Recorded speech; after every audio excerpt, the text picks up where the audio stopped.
तुम्हाला कधी प्रश्न पडलाय का की आपण इतके निगेटिव्ह विचार का करतो? कारण आपला माइंड ना पॉझिटिव्हपेक्षा निगेटिव्हवर जास्त विश्वास ठेवतो. हाय, माझं नाव अनुराग आणि मी एक एनएलपी प्रॅक्टिशनर आणि मॅनिफेस्टेशन कोच आहे.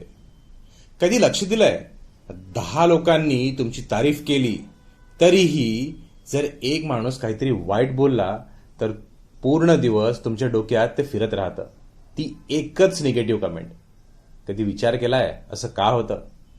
कोणीतरी तुमच्या मेसेजला रिप्लाय दिला नाही तर लगेच तुमच्या डोक्यात येतं, तो माझ्यावर रागावला असेल का, किंवा मी काही चुकीचं बोललो का?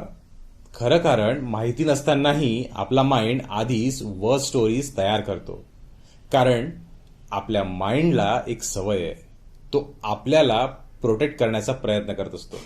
त्याला वाटतं तर आधीच निगेटिव्ह विचार केला तर दुखणं थोडं कमी होईल. पण हाच पॅटर्न हळूहळू तुमचा प्रॉब्लेम बनत जातो आणि मग लाईफमध्ये काहीही चांगलं घडलं तरीही माइंड आधीच म्हणतो, जास्त खुश होऊ नकोस, पुढे काहीतरी वाईट होणार आहे. आणि म्हणूनच खरं सुख असतानाही मन ना शांत राहत नाही. म्हणून लक्षात ठेवा, आपण निगेटिव्ह आहोत म्हणून नाही, तर आपला माइंड अजूनही सर्व्हायव्हल मोडमध्ये जगत असतो.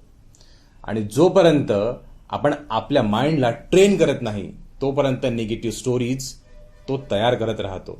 जर तुम्हाला शिकायचं असेल तुमच्या माइंडला ट्रेन कसं करायचं आणि सर्व्हायव्हल मोडमधनं बाहेर कसं निघायचं, तर कमेंट करा येस आणि आजच बुक करा तुमचा फ्री क्लॅरिटी कॉल, जिथे practically step by step clear होईल की हे कसं वर्क करतं.